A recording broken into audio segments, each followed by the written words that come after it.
All right, everybody, welcome to Untamed TV. I'm Farrell. And I'm Amy. And that's Stan. Yeah, I'm Stan. And Stan, of everybody standing here, is the second most famous person I know. Amy's the first most famous person I know. And Stan is the second most famous. Number two. Yeah, you're number two. Oh, that's awesome. So, I wanted to bring in and talk to you because you got to go visit the president. How did that come about? Did they just call you up and say, hey, why don't you come down and talk to Mr. Trump for us? Actually, it was pretty interesting because I was in a meeting and I seen a 202 area code come up on my cell phone. And usually when that happens, it's usually Rob Bishop's office or Senator Hatchell's office. And so I answered the phone and I said, this is Stan. And I heard this lady on the other side say, this is Alex and I'm calling from the White House.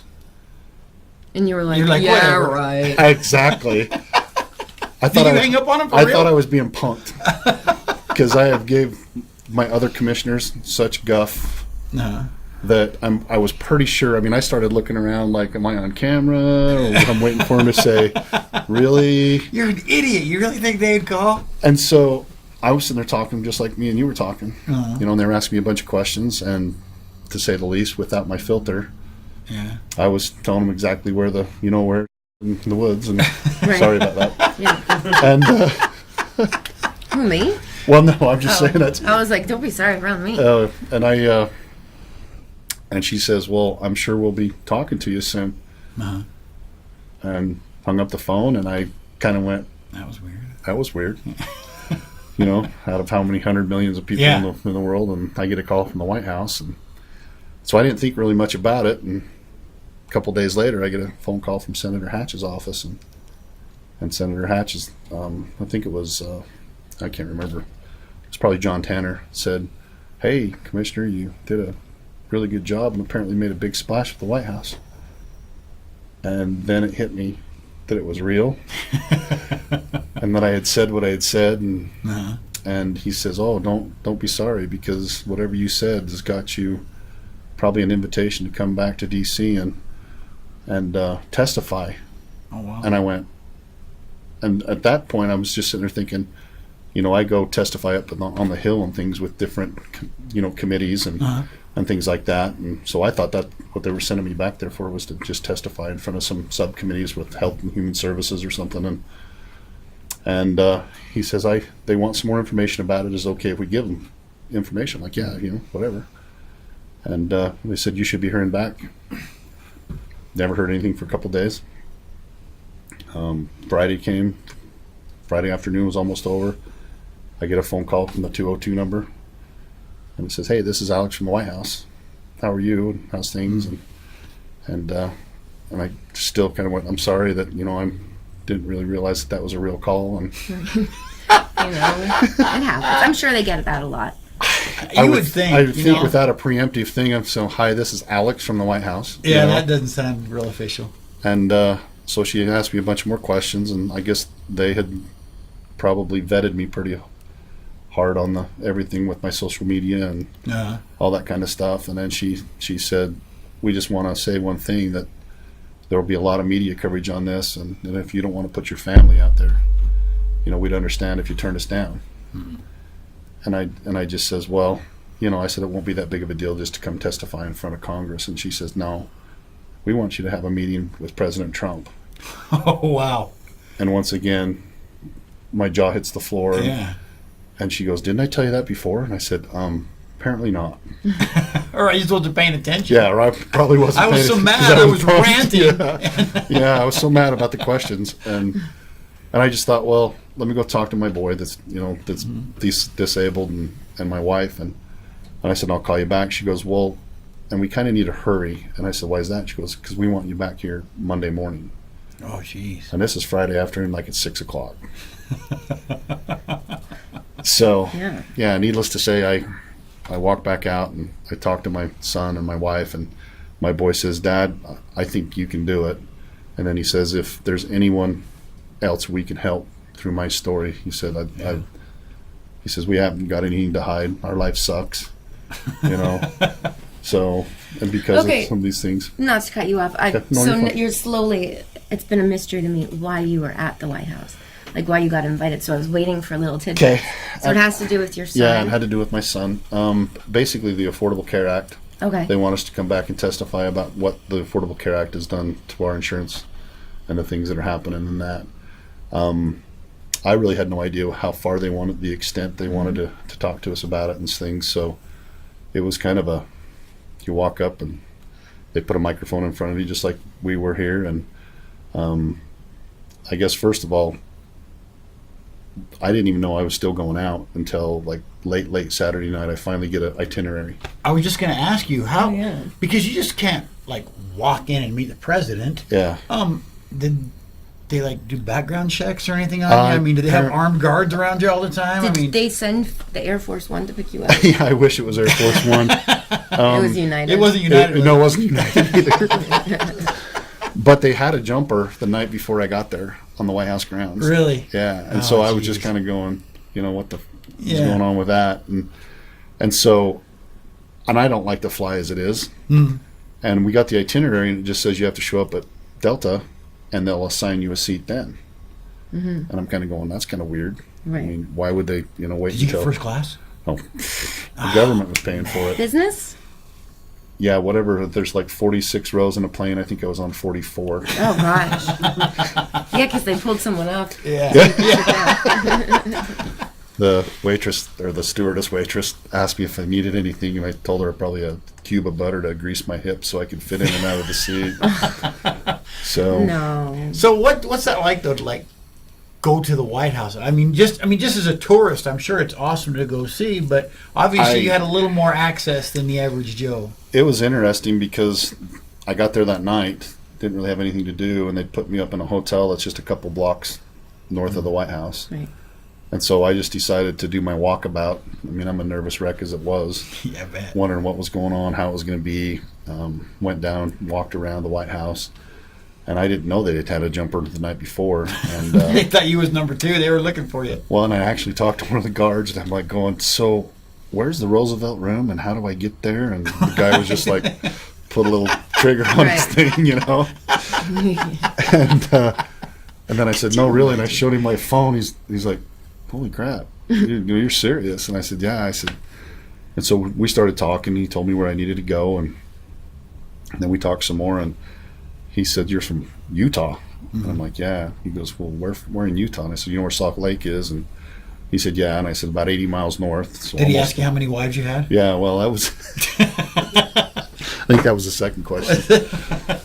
But we hit it off really well, and then I just went back and went to bed and got up the next morning and watched Fox or CNN or something like that, and they were talking about the ACA and everything that was happening that day at the White House. And I'm thinking, well, yeah, that's where I'm headed, and that's what I'm going to do. And That's pretty crazy.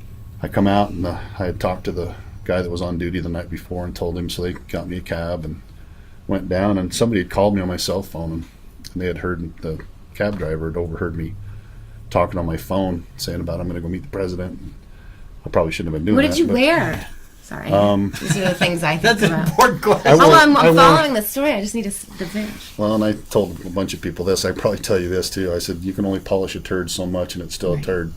So Yeah, that's one of my I favorite wore sayings. I wore a suit and a tie, but it was a little American flag tie, and Nice. so that's kind of what it was. See, I couldn't meet somebody like that because I would insist on wearing my hat. Well, it was funny because my secretary at the county actually said, "Stan, please don't wear your hat." Oh, man. Yeah, I would put it to the So side I of was- something. So we're Or headed top hat. There you go. top hat. There you go. Okay. I should have done that, but I got in the cab and this guy overheard me, and he was from Ethiopia, and he says, "So you're really strong, heavy accent. You going to see president?"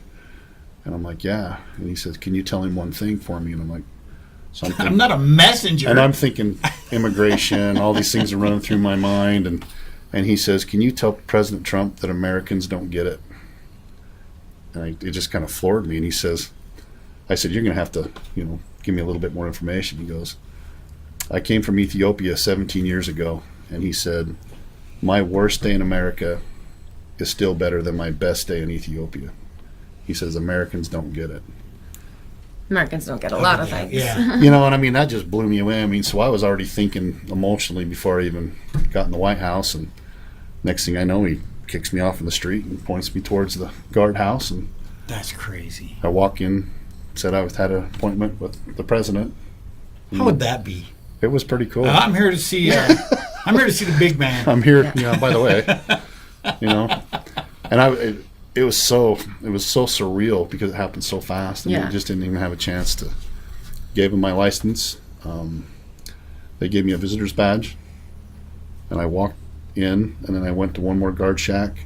I seen the visitor's badge, put me through a metal detector, and I was on the White House grounds. Did you get to keep it as a souvenir? The visitor's badge? No. You make Just in case. photocopies. Yes. You make photocopies and sell them on the black market. No, Don't do that. And there wasn't anybody there to meet me. There wasn't. They just. Really, you just kind of just strolling the White House alone, huh? I just started walking up and seen a place that had the president's seal. So I'm thinking, okay, that must be where I'm supposed to go. Wait, no one's telling you. No one's. I had a map, Could you imagine? but being from Box Elder County, Right. map says who do you live by. there's no mountain to tell you where north is. Yeah, exactly. I mean, there wasn't no mountains. I'm just okay. Well, there's the Washington Monument. Yeah. Never seen that view of the Washington Monument at the back, yard of the White So House. you have to find. Oh, you have to find the Roosevelt Room. Yeah, I'm supposed to find the Roosevelt Room. So Is I walk. that his office? It's the West Wing. Okay. So yeah, I'm ignorant. Me too. So I walk in, start taking pictures on my phone. I mean, how many more times you? Right. Need? So Like selfies, like. Did you? you must have been. Did you see? I My, go- must have been see my. I go in the Facebook page. Lincoln Really? bedroom and lay down and take a selfie. Yeah. Did you put your feet on the furniture? Did you put You your know? feet on the furniture? Could have maybe. Can't remember that. So you come in. What exactly? And if I'm asking too much or whatever, you can tell me shut up. But what exactly is it that your son has, or you can describe what he has? And He broke his back in '07 playing football for Bear River. We thought it was just something going on with his back. He's had 4 different back surgeries, and things just never. How old was he when he broke his back? 17.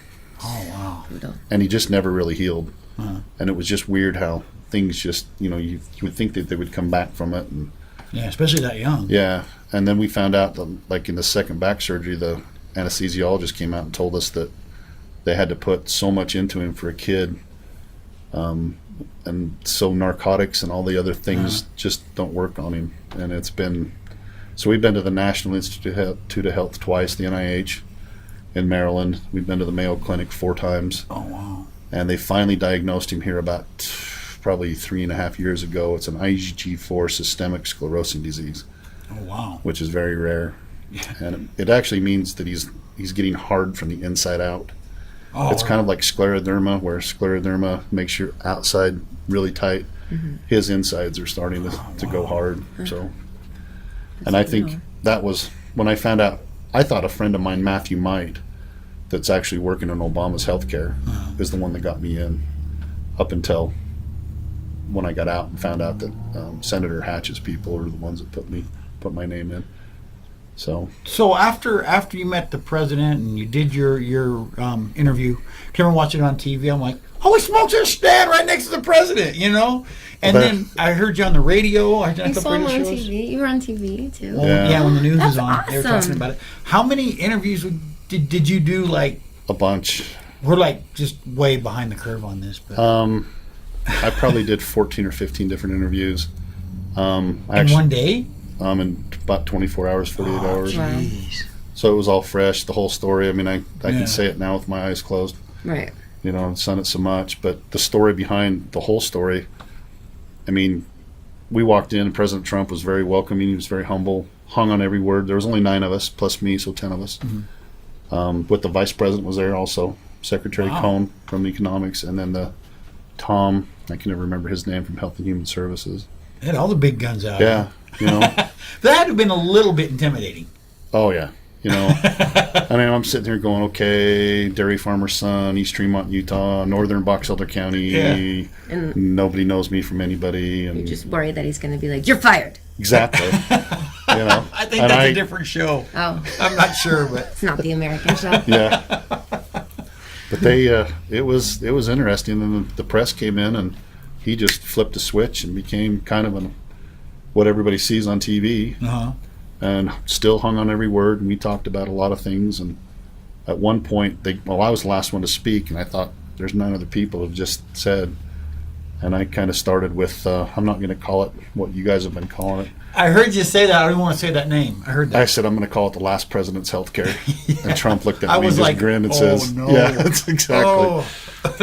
So needless to say, I guess they had started getting requests about me even before all the interviews and everything was over. And then during that... They want to talk to the guy who's the jerk. Yeah, the guy from somewhere that nobody anywhere... Hey, let us talk to that old redneck boy over there.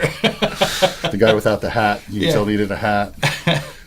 And it was so funny. And then all of a sudden the press left, and President Trump looked at his chief of staff and says, "How are we on time?" And he gave him a thumbs up, and he looked at us all and goes, "You guys want to jump across the hall and go to the Oval Office and take some pics?" That's cool. And we're like, "Well, yeah." And there was a sweet little girl from Georgia, pretty, and says, "Oh, Mr. President, is that be okay?" And he grabbed her hand and said, "Sweetheart, this isn't my house. This is your house." Wow. And that's nice. Yeah, I mean, and everybody was just kind of, and so we funneled across, and I mean, the proximity, you think it's a long ways away, but it's basically just a hallway between the Roosevelt Room and the Oval Office. So how long total did you have an audience with the president? Were you there for like an hour or like 10 minutes? Yeah, we're probably from about 11 to 1 o'clock, so about 2 hours. Good And 2 then- hours.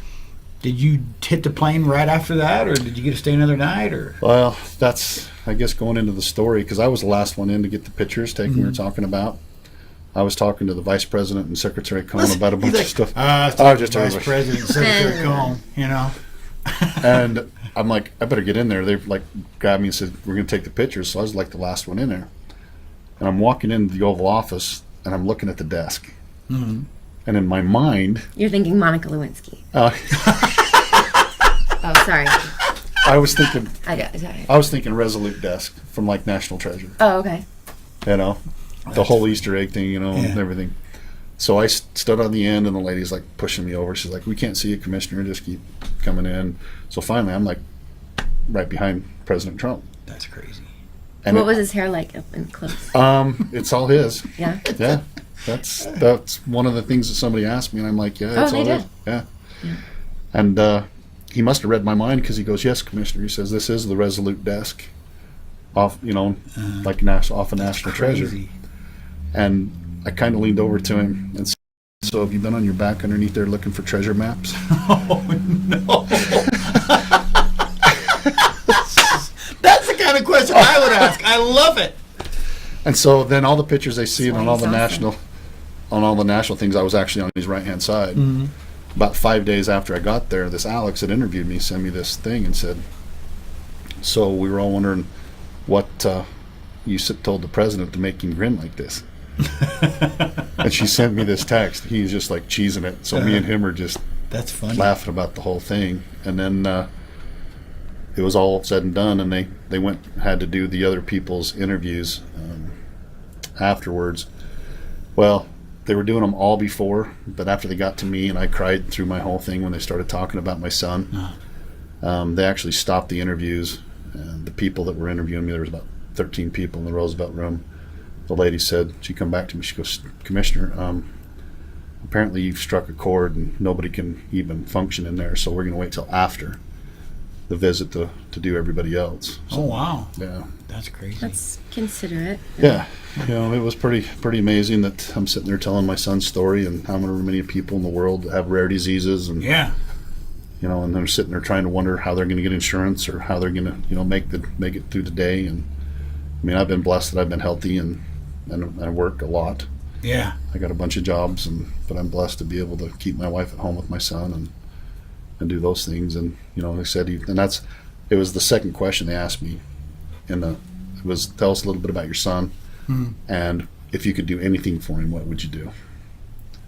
And I'm in the Roosevelt Room, me and a bunch of cameras, and people out in front of me, and I was about I don't know, 30 seconds into telling about town. Yeah. Well, that's I someone lost you it. love that much. Yeah. And that, I mean, how could you not? Right. Being Get in emotional. being in the moment and still thinking about the and feeling in like surreal and all these people looking, and then you're just you're in the moment. Yeah, and it was killer. I can imagine. And that was the first tweet that they tweeted out that day. Oh, really? That was that. So yeah, and I got a bunch of calls. I could have done Fox Neil Kavuta that night, but I was on the last flight out when they had Snowmageddon. Oh, yeah. And they offered to pay my night, that stuff, and they were going to send somebody in, and I'm just like, I'm going home. I got to. You should have said, I got to make money. You're going to pay me some wages, and then we'll talk. Yeah, exactly. Yeah. But and I think if I'd have stayed, I probably could have done a lot more interviews. Just like, but by the time I was in the airport, I was already getting phone calls from everything around Salt Lake and then national public radio and things like that. Man, I'd taken every interview I could have got. Maybe they'll invite you to go on Dancing with the Stars next There season. you go. Well, Hey, it'd be think entertaining. big. I don't know how many people told me I have a face for radio. So That's just 'cause Oh, well, they're lying. they're jealous of your jealous. handsome good looks. Yeah. is that what it is? That's what it Yeah. is. I have the same problem. Was it the guy from the Salt Lake Trib that actually called me? They were taking advantage of a person, and he called me not rugged, but a burly man. Oh, you should have punched him in the face. Burly, humble man. That's what they said. And I was like, You should have said, that's a nice way to call me fat. Thanks. something like that. Yeah. But it was That's just like, kind of not kind very- of like having a face for radio. No tact. That's me. No tact at all. Not only do you have a face for TV, but you have a welcoming, kind, funny Oh. personality. Thank I you. just had an epiphany. You did? You could be a professional wrestler. There You you know what I'm go. saying? You got the mic skills. You're a bigger guy. You could. Man, I could do that. That's right. You might as well Maybe just they'll call them open. Maybe burly. they'll open the door. Maybe they'll open that The door. brawler Maybe. it'd be the brawler from Box Box Elder. That's Right great. on, Stan. Well, hey, thanks so much for coming Yeah. and sharing your story with us. awesome. That's pretty cool stuff. It was pretty cool. Like I said, and maybe if they sign the bill, if they can all get along and get together, I might be able to go back there and watch him sign it. So Oh, That'd that'd be be cool. awesome. that'd be awesome. Well, if you need us to cover Yeah, it for Come you, with me. we'll be Come your out. media crew. Yeah. That'd be awesome. I'll be your bodyguard. Don't worry Let's about go. I'll be sure to wear a muzzle while I'm in there so I don't say anything. I thought the same thing. Yeah. So if I got out of there clean, and I kept thinking, and the funny thing was, the next week I had to go back out for a national appointment board that I'm on, and one of our friends got us through the other side of the White House. it. Oh, so you went to the White House twice in 2 weeks? 4 days. In 4 days. Wow. We did the west side and then the east side, but going through the east side with the public, it was like you wouldn't have believed how many things we had to go through and have everything checked and Oh, yeah. on and on and on, more and more and more, and See, you kept that visitors pass. You'd have been all right. yeah, I could. I should have just slept over. Right? You could have slept in the Lincoln bed. Hey, you mind if I sack out here for the Excuse night? me, but I got an appointment next week. Is it okay if I crash here for a while, President? Should have tried it. Live Should've. stream from in there. That was awesome. Thanks Awesome. for having me on. Oh, no, thanks Appreciate for it. coming and talking because I'm sure you're tired of talking about it, but I was interested and I thought, man, how It's come you stand to come and talk awesome. about it without bringing him down here? it's really been, like I said, still surreal because I was so busy. I was there less than 24 hours. Did you even have time to get nervous, really? I mean, you get some nerves, of course, but You know, I think the night before I put a thing on Facebook that said, "Hey," and nobody knew about it until. I imagine you The probably night keep that before. hush hush, right? They're like, hey, Well, we'll they babble this. really didn't say anything about it, Oh, but I really? just kind of thought, You really didn't know what to tell people because No. you didn't really know any information until No. Saturday, right? yeah, and so I didn't say anything until the night before and put it on Facebook and told them to give me their hopes and prayers and stuff to help me get through it, and everybody was kind of surprised that I didn't cry during, because I'm probably known as the crying commissioner, and Oh, but I told them that I was all out of tears because of my interview before, but nobody knew that until way after that they did it. But yeah, it was pretty interesting. Cool. Okay, Very good. Right on. Well, once again, thanks for coming to tell us your that story. was awesome. Good deal. Yeah. Thanks for letting me. hopefully we'll. And we look talk forward to again. coming and visiting in Box Elder County. Oh, this heck Oh, I yeah. can't wait to have you guys up again. People, Oh, people still talk about that fair yeah. with you That guys. was so fun. I want to see. That was with the rodeo, yeah. Yeah, with the rodeo. I need to see more of the rodeo. Well, I haven't seen it quite anytime you guys want to come up, let's maybe hopefully do something again. Go to Silver City, and Silver City, I Yeah. definitely want to do, without a doubt. that's cool. Sweet. More than welcome. Thanks. Okay. Untamed TV. Untamed TV. Untamed.